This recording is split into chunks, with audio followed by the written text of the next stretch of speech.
Hello everyone, a very warm welcome to my YouTube channel Life Sciences and this is your friend Supriya. Guys, आज का जो video है ये बहुत ही ज़्यादा इम्पॉर्टेंट है क्योंकि आपका नेट का एग्ज़ाम आने ही वाला है, बहुत ही कम टाइम है। सो इस कम टाइम में आपको ऐसे कौन कौन से टॉपिक्स हैं जो आपको प्रिपेयर करना है। मतलब आपने जितना भी सिलेबस आपने पढ़ लिया है वो तो बहुत ही इंपॉर्टेंट है, आपको पूरा सिलेबस पढ़ना है या आप जितने भी टॉपिक्स को यूनिट्स को कवर कर रहे हैं 13 यूनिट्स में। उसके अलावा ये आज जो वीडियो मैं लेके आई हूँ इसमें ऐसे मैंने 40+ टॉपिक लेके आई हूँ जो बहुत ही ज़्यादा इंपॉर्टेंट है। मीन्स आप इसको एग्ज़ाम के कुछ टाइम पहले, मतलब कि आप एग्ज़ाम के कुछ टाइम पहले इनको जो है वो प्रिपेयर ज़रूर कर लें, इनको एक बार पढ़ के ज़रूर जाए। ये ऐसे टॉपिक्स हैं जो बहुत ही इंपॉर्टेंट है और हर बार एग्ज़ाम में आते ही हैं। ऐसा ज़रूरी नहीं कि 40+ जितने भी टॉपिक्स हैं सारे के सारे हैं, बट इन 40+ में मोस्ट टॉपिक्स ऐसे भी हैं जो हर बार रिपीट होते हैं। So let's start the video. 40+ कौन से इंपॉर्टेंट टॉपिक है उसमें मैंने मतलब यूनिट वाइज लिखे हैं। सबसे पहले हम बायोकेमिस्ट्री देखेंगे, सेल बायो, इस तरह से। सो सबसे जो इम्पोर्टेंट टॉपिक सबसे पहले आता है वो आता है एंजाइम्स। ठीक है, एंजाइम्स के बारे में आपको पढ़ना है कि जो भी इसका बेसिक है प्लस जो भी इससे रिलेटेड क्वेश्चंस है सारे आपको जो है वो सॉल्व करने हैं। एक बात और कि अब आपके पास बहुत ही कम टाइम है, तो आप कोई भी न्यू टॉपिक को मत लेके पढ़िएगा, आप रिवीजन करिए और PYQs को सॉल्व करिए। ठीक है, तो सबसे पहले आ जाता है एंजाइम्स, आपको पढ़ना है बायोकेमिस्ट्री से। उसके बाद आता है मेटाबॉलिज्म। मेटाबॉलिज्म में आपको ग्लाइकोलिसिस के बारे में पढ़ना है। ठीक है, ग्लाइकोलिसिस में कौन कौन से स्टेप्स में कौन से एंजाइम्स इसमें इंपॉर्टेंट होते हैं जो रोल प्ले करते हैं, रेगुलेटरी एंजाइम्स, वो कैसे वर्क करते हैं, कौन से स्टेप्स में होते हैं, ये सारी चीज़ें पढ़नी है आपको। कितना ATP, नेट ATP कितना मिलता है, कौन से स्टेप में ATP मिलता है। ग्लाइकोलिसिस में टोटल 10 स्टेप्स होते हैं। इसमें मैं ऑलरेडी वीडियो भी अपलोड कर चुकी हूँ, आप मेरे चैनल में जाके चेक कर सकते हैं। उसके बाद नेक्स्ट आता है ऑक्सीडेटिव फॉस्फोराइलेशन और क्रैब साइकिल, इनके बारे में आपको पढ़ना है। इस मेटाबॉलिज्म में एक इंपॉर्टेंट चीज़ ये कि ये तीनों पाथवे में कितने ATP, NADPH, ये सारे जितने भी बनते हैं उनकी जो मतलब कितने अमाउंट में बनते हैं। ठीक है, जैसे 7 ATP जो भी नेट ATP हमें मिला, जैसे ग्लाइकोलिसिस में हमें 7 ATP मिलता है, तो ये चीज़ आपको पता होनी चाहिए। नेक्स्ट उसके बाद आता है सेकेंडरी स्ट्रक्चर ऑफ प्रोटीन। वैसे तो आप प्रोटीन सारा ही पढ़ेंगे, लेकिन सारे प्रोटीन में सबसे इंपॉर्टेंट जो है वो सेकेंडरी स्ट्रक्चर ऑफ प्रोटीन है। सेकेंडरी स्ट्रक्चर ऑफ प्रोटीन में भी आपको रामाचंद्रन प्लॉट के बारे में ज़रूर पढ़ना है। रामाचंद्रन प्लॉट का जो ग्राफ है वो भी पढ़ना है आपको, क्योंकि डायरेक्टली ग्राफ से भी क्वेश्चन जो है वो पूछे जाते हैं। आपको ग्राफ दे दिया जाएगा, वहाँ पे ABCD करके मेंशन कर दिया जाएगा, आपको बताना है कि कौन सा जो भी क्वेश्चन में है वो चीज़ आपको बतानी होती है। ठीक है, तो बायोकेमिस्ट्री में सारे इंपॉर्टेंट टॉपिक। नेक्स्ट उसके बाद आता है प्लाज्मा मेम्ब्रेन। प्लाज्मा मेम्ब्रेन बहुत ही इंपॉर्टेंट टॉपिक है। प्लाज्मा मेम्ब्रेन में आपको पूरा पढ़ना है कि मेम्ब्रेन कैसे वर्क करती हैं, कौन कौन से फॉस्फोलिपिड्स उसमें होते हैं, उनका क्या रोल होता है, प्लस एग्जाम्पल्स भी आपको पढ़ने हैं, क्योंकि पार्ट B में जो है एग्जाम्पल से रिलेटेड क्वेश्चंस बहुत पूछे जाते हैं जो मेमोरी बेस्ड क्वेश्चंस होते हैं, इसलिए आपको सारी चीज़ें पढ़नी है। उसके बाद आता है प्रोटीन शॉर्टिंग। प्रोटीन शॉर्टिंग तो इसमें मोस्ट ऑफ द टॉपिक्स आपने ऑलरेडी पढ़ लिया होगा, बट लास्ट में एग्जाम्स में जाने से पहले इनको एक बार रिवाइज ज़रूर करिएगा। प्रोटीन शॉर्टिंग आपको पढ़नी है, इंपॉर्टेंट है। कैसे कौन कौन से सिग्नल्स जो होते हैं, सिग्नल सीक्वेंसेस होते हैं, किस तरह से वर्क करते हैं, ये सारी चीज़ें आपको पढ़नी है। उसके बाद नेक्स्ट आता है रिप्लिकेशन। रिप्लिकेशन कैसे होता है, DNA रिप्लिकेशन, RNA रिप्लिकेशन, और उसमें कौन कौन से एंजाइम्स इन्वॉल्व होते हैं, ये सारी चीज़ें आपको पढ़नी है।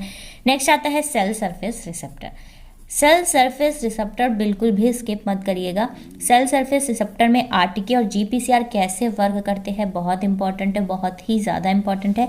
इससे रिलेटेड क्वेश्चन शायद ही कभी ऐसा हुआ हो कि किसी उसमें ना आया हो, वरना सेल सरफेस रिसेप्टर में जो रिसेप्टर टायरोसिन काइनेज है और GPCR, इससे रिलेटेड क्वेश्चंस हमेशा ही आता है। नेक्स्ट आ जाता है कैंसर। अब जब आपने कैंसर पढ़ेंगे आप, तो आपको एपोप्टोसिस भी पढ़ना ही पड़ेगा। कैंसर और एपोप्टोसिस में कैसे जो है पाथवे रन होते हैं। कैंसर के बारे में आपने पढ़ना है, कैसे ऑन्कोजीन या कौन से सेल साइकिल चेक पॉइंट्स होते हैं, ये सारी चीज़ें आपको इसमें पढ़नी होती है कैंसर में और एपोप्टोसिस में। नेक्स्ट आता है सेल एडिशन मॉलिक्यूल। ठीक है, कैम जिसको हम कहते हैं कैम, इनके बारे में आपको पढ़ना है। ECM extra cellular matrix. उसके बाद ओपरॉन में आपको लैक ओपरॉन, TRP ओपरॉन पढ़ना होता है। सेल कम्युनिकेशन भी बहुत इंपॉर्टेंट टॉपिक है। उसके बाद टाइप्स ऑफ स्पेसिफिकेशन आपको पढ़ना है, यहाँ पे मैंने मेंशन नहीं किया। ऑटोनोमस टाइप ऑफ स्पेसिफिकेशन जो होता है और conditional mode of specification classification जो होता है वो आपको पढ़ना होता है। ये जो है टॉपिक है डेवलपमेंटल बायोलॉजी का। उसके बाद आता है सी एलिगन। सी एलिगन में वुल्वा का डेवलपमेंट कैसे होता है और उसका म्यूटेशन केसेस। डेवलपमेंटल बायोलॉजी में जितने भी म्यूटेशन केसेस है आपको ज़रूर से ज़रूर पढ़ के जाने हैं। इससे रिलेटेड क्वेश्चन सी पार्ट में बहुत ही ज़्यादा आते हैं। मैच द फॉलोइंग्स में क्वेश्चन इससे रिलेटेड आ जाते हैं पार्ट सी में। तो सी एलिगन में वुल्वा का डेवलपमेंट कैसे होता है और म्यूटेशन केसेस कैसे होते हैं, म्यूटेट होने से कैसे जो है डेवलपमेंट होता है एनिमल का, किस तरह से क्या चीज़ें होती है, सबको आपको पढ़नी है। तो अभी टोटल मैंने आपको 14 टॉपिक्स बताए और ये सारे ही 14 टॉपिक्स बहुत ही ज़्यादा इंपॉर्टेंट हैं। नेक्स्ट फिर आ जाता है Drosophila, frog development, limb development कैसे होता है, ये सारे जो है वो किससे रिलेटेड है, डेवलपमेंटल बायोलॉजी।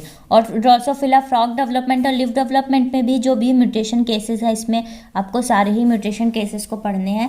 नेक्स्ट उसके बाद आ जाता है प्लांट फिजियोलॉजी से हम पढ़ेंगे फाइटो हार्मोन्स के बारे में आपको पढ़ना है।